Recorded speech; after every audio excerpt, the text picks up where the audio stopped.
대한민국이 또 엄청난 사고를 쳤습니다. 대한민국의 기술력 발전이 너무 빨라 세계 스텔스 기술계를 완전히 장악하고 있다는 소식으로 국내에서 큰 화제가 되고 있습니다.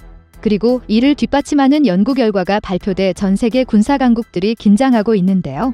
지난 2022년 2월 9일 연세대학교 기계공학부 연구팀은 첨단 다중분광 스텔스 소재를 세계 최초로 개발해 완료했다고 발표했는데요. 연구팀이 발표한 자료에 따르면 이번에 개발한 소재는 레이저, 열 영상, 밀리미터파 레이더를 사용하는 모든 무기의 추적을 회피할 수 있습니다. 뿐만 아니라 가시광선에서 위장색을 구현하고 다양한 레이더 파장을 흡수하는 복합 기능도 가졌는데요. 간단하게 말하면 적의 공격에 탐지되더라도 공격을 회피할 수 있는 소재를 세계 최초로 개발한 것입니다.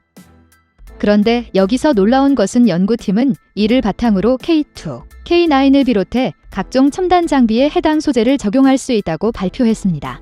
이에 더해 전문가들은 한국이 다중분광 스텔스를 탑재한 전투기를 개발하면 동북아시아의 제공권을 완전히 지배할 수 있다고 주장했는데요. 그도 그럴 것이 탐지도 안 되고 심지어 공격조차 할 수 없는 전투기를 가지게 된다면 한국을 위협하는 주변국들에게 막강한 억지력을 발휘할 수 있기 때문입니다. 연세대 연구팀은 본격적인 상용화를 위해 교내 기업과 함께 연구를 추진하고 있는데요.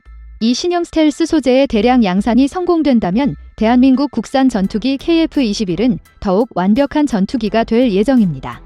그런데 일본이 한국의 성과를 비웃고 있습니다. FA-50 같은 수준 낮은 전투기를 겨우 만든 나라가 남들 다 만드는 스텔스 기술 하나 만든 걸로 호들갑 떤다며 허세를 부리고 있는 것입니다. 그러면서 6세대 전투기 개발 계획을 공개해 한국을 조롱했는데요. 이제 꼴랑 4.5세대 전투기나 만드는 한국은 절대 자신들의 6세대 전투기를 따라잡을 수 없다며 한국의 기술력을 깎아내렸습니다. 하지만 군사 전문가들은 일본의 허세를 부정적으로 보고 있습니다. 4세대 전투기도 독자적으로 개발하지 못한 일본이 5세대를 생략하고 6세대로 바로 넘어가는 것은 실패가 불보듯 뻔하다는 것이 그들의 주장입니다. 심지어 일본 특유의 예산 문제까지 겹쳐 일본의 전투기 개발은 미궁에 빠질 것으로 보이는데요. 반면 한국은 일본과 달리 몇 수 앞을 내다보고 관련 기술을 미리 준비해 이미 6세대 전투기에 필요한 기술을 상당 부분 확보한 상태로 알려져 있습니다. 그래서 준비했습니다. 오늘은 한국이 개발한 첨단 스텔스 기술과 6세대 전투기의 요건에 대해 알아보겠습니다. 대한민국의 스텔스 기술 개발은 이미 오래전부터 시작했습니다. 국방과학연구소는 1999년부터 노루페인트를 비롯한 기업들과 협력해 스텔스 도료의 개발을 시작했는데요. 개발 결과 2008년에 스텔스 성능 실험을 통과해 스텔스 기술 국산화를 성공했습니다. 이때 국산화한 기술은 한국의 전투기 개발의 밑거름이 됐는데요. 특히 KF-21에 탑재되는 전파 흡수 기능을 갖춘 스텔스 도료의 개발이 완료돼 KF-21의 탐지율이 크게 줄어들게 되었습니다. 다만 그럼에도 KF-21은 완전한 스텔스 전투기라고 평가하기에는 다소 아쉬운 부분이 있습니다. 아직 4.5세대 전투기로 개발된 KF-21 블록 1만 생산했기 때문입니다. 이 블록 1은 5세대 전투기의 선봉장인 F-35와 비교하면 한참 떨어지는 스텔스 성능을 가지고 있습니다. 물론 그렇다고 질이 크게 떨어진다는 것은 아닙니다. 어디까지나 세계 최강의 스텔스기인 F-20이나 F-35보다 뒤떨어진다는 것이지 한국 공군을 비롯해 주요 군사 강국들이 사용 중인 F-15, F-16 같은 4세대 전투기와는 비교할 수도 없을 정도로 강력한 스텔스 성능을 자랑합니다. 여기에 대부 무장창을 탑재해 스텔스 성능 강화를 추진하면 KF-21이 5세대 전투기로 개량이 완료되는데요. 이로 인해 KF-21은 F-35에 비교할 수 있을 만큼 고성능의 전투기로 성장할 예정입니다. 그런데 황당하게도 일본이 대한민국의 전투기 발전이 뒤처져도 한참 뒤처진다며 우리를 조롱하고 있습니다. 특히 전 세계가 6세대 전투기를 개발하고 있는 와중에 4.5세대 전투기는 늦어도 너무 늦었다며 한국은 전투기 개발 후진국이라며 비웃고 있는데요. 그러면서 이에 대한 근거로 자신들은 전투기 개발 기술을 축적해 6세대 전투기 F-3를 개발하고 있는데 도대체 한국은 언제 따라올 수 있겠다며 자화자찬하는 모습까지 선보였습니다. 실제로 일본은 2020년부터 F-2 전투기를 대체할 F-3 신 전투기의 개발을 발표했는데요. 심지어 F-3 전투기는 전통의 강호 영국과 전투기 엔진, 레이더를 함께 개발하기로 협의해 전투기의 성능을 크게 강화할 예정인데요. 이로 인해 국내 일각에서는 한국의 전투기 기술력이 뒤처진 것은 아닌지 우려하는 목소리가 높아지고 있습니다. 심지어 다시 무기 종속국으로 돌아가는 것은 아닌지 두려워하고 있습니다. 기껏 KF-21을 5세대 미들급 전투기로 개량해도 하이급 6세대 전투기를 개발하지 못하고 외국에서 수입하게 된다면 결국 지금과 다를 것이 없지 않냐는 것이 그들의 주장입니다. 그러나 걱정할 필요가 없습니다. 설령 일본이 영국과 협력해서 최첨단 엔진을 탑재한 6세대 전투기를 만들어도 일본의 정신 나간 무기 가격이 일본의 발목을 붙잡을 확률이 높습니다. 단지 이를 깨닫지 못한 건 일본밖에 없는 상황입니다. 이를 뒷받침하듯 일본은 이번 F3 전투기에 50조 원의 국방 예산을 배정했습니다. 이는 개발 10조 원을 포함한 생산과 매치까지 포함된 비용인데요. 겉으로 보기에는 엄청나 보이지만 심각한 가격임을 알 수 있습니다. 일본은 F2 전투기 90여 대의 추가적인 교체 소요까지 고려해 F3 전투기 약 100여 대가 생산될 예정인데요. 그러면 F3 전투기의 한 대당 가격은 약 5천억 원이라는 천문학적인 가격이 성립니다. 미국의 F22가 가장 비쌀 때 대당 3,700여 원이었는데 마무리 F22 성능을 목표로 하는 이는 말도 안 되는 가격으로 책정한 것입니다. 그런데 여기서 더 충격스러운 것은 많은 세계군 전문가들은 수출이 잘 되지 않는 일본 전투기의 특성상 가격은 오히려 예상보다 훨씬 높아질 것이라고 주장하고 있습니다.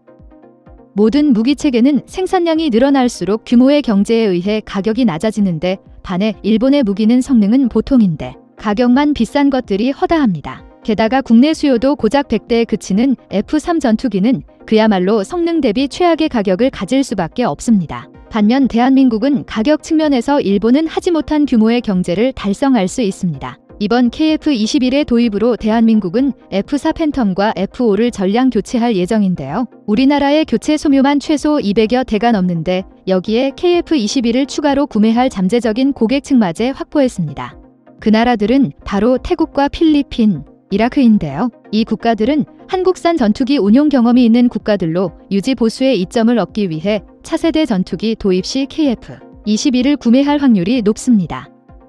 다시 말해 한국은 전투기를 개발하면 최소 300대 이상 교체 소요가 있다는 뜻입니다. 그리고 전투기의 생산량이 점차 늘어난다면 생산 단가는 훨씬 더 낮아질 수밖에 없습니다. 그래서 많은 군사 전문가들이 이 점에 주목하고 있습니다.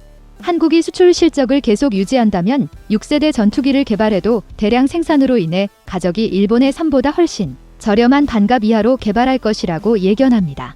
그런데 가격뿐만 아니라 6세대 전투기와 관련된 기술도 대한민국은 일본을 압도하고 있습니다. 그 중에서도 한국이 일본을 완전히 앞서고 있는 기술은 강화된 스텔스 능력과 무인기를 이용한 합동교전 능력인데요. 즉 이번 개발로 인해 한국은 이제 스텔스 기술력으로 일본을 완전히 추월했다고 할 수 있습니다. 그 주인공이 바로 다중분광 스텔스입니다. 기존의 스텔스 기술의 중점은 적에게 탐지되지 않는 것을 중심으로 발전했습니다. 아무리 스텔스 성능이 좀더라도 적에게 발각되면 방어할 수단이 없어지게 되는데요. 그런데 다중분광 스텔스는 적에게 탐지되지 않은 기능은 동일하지만 이에 대해 적이 아예 공격하지 못하도록 유도 기능을 차단할 수 있습니다. 쉽게 말해 한국이 이번에 개발한 스텔스 기술은 적에게 보이지 않을 뿐더러 설령 우연히 보더라도 공격을 시도조차 할 수 없게 만든다는 것이죠. 만약에 이런 스텔스 전투기가 개발된다면 그야말로 전장을 종횡무진으로 활약할 수 있는데요.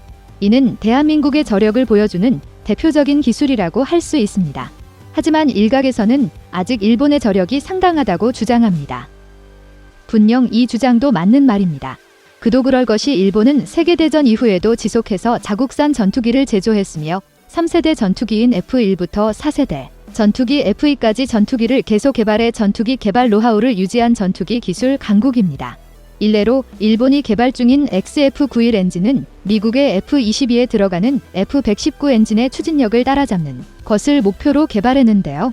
실제로 8톤의 추진 중량을 가지는 F119 엔진의 턱민민 15톤까지 따라갈 수 있어 기술력의 개발이 상당합니다. 하지만 그렇다고 일본을 두려워할 이유도 없습니다. 일례로 일본이 그렇게 자랑하는 국산 전투기 F2는 이름뿐인 국산화 전투기입니다. 일본의 F2 전투기는 사실 F16 전투기를 바탕으로 일본이 60%, 미국이 40%를 분담해서 개발한 전투기인데요. 즉 F-16 전투기의 체급을 키우고 일본의 ROC에 맞게 간단히 개조한 것을 국산화한 전투기라고 일본은 자랑하고 있는 것입니다. 우리 FA-52 미국의 지원을 받았으되 완전히 새로운 설계로 제작된 것과 비교하면 F-2는 국산이라고 보기도 어려울 정도의 개량형 F-16이기 때문인데요. 게다가 미국에게 요구했던 기술 이전도 핵심 기술인 소스코드와 비행 제어 기술을 받지 못해 일방적으로 큰 손해를 봤습니다. 그래서 일본 내 여론조차 F-2 전투기는 실패한 전투기라는 비난이 일었습니다. 그런데도 일본이 이번에도 록히드 마틴과 함께 전투기를 개발하겠다고 발표하면서 과거와 똑같은 전철을 밟고 있는 것입니다. 뿐만 아니라 일본은 정작 최첨단 기술에서 무력한 모습을 보이고 있는데요. 특히 무인기와 관련해서는 사실상 준비가 안 된 것이나 다름없습니다. 사실 일본은 2016년부터 무인 항공기에 대한 개념을 확보하는 등 개발을 위한 초석은 마련했습니다. 하지만 이와 관련된 연구를 하나도 진행하지 않아 기술 발전이 도태된 상태입니다. 오죽하면 2018년 미국이 일본의 유인기를 만들 시간에 무인기를 개발하라며 압박할 정도로 일본은 무인기 개발에 관심을 두지 않았습니다. 심지어 일본 내부에서도 국산화와 미국제 수입으로 의견이 갈릴 만큼 일본은 무인기 개발에 소극적이었는데요. 그래서 군사 전문가들은 일본의 무인기 개발 계획이 어렵다고 입을 모아 말하고 있습니다. 반면 한국은 이미 무인기 개발이 한참 진행되고 있는 것을 넘어 KF-21과 무인기 편대를 연동한 정찰 및 타격 임무 체계를 구축하고 있습니다. 이를 통해 한국은 외신으로부터 이미 6세대 전투기가 추구하는 방향과 동일하다는 평가를 받고 있습니다. 여기에 더해 무인 체계를 보조할 레이저 무기 또한 크게 발전하고 있습니다.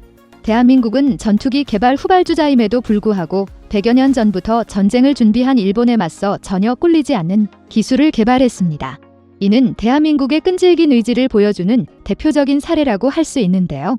만약 대한민국이 가까운 미래에 더 첨단화된 기술과 완벽한 스텔스 기술까지 양산한다면 우리는 이제 미국에 의존하지 않고 독자적으로 로우급부터 하이급까지 모든 전투기의 개발이 가능한 항공자주국이 될 것입니다. 여러분의 생각은 어떠신가요?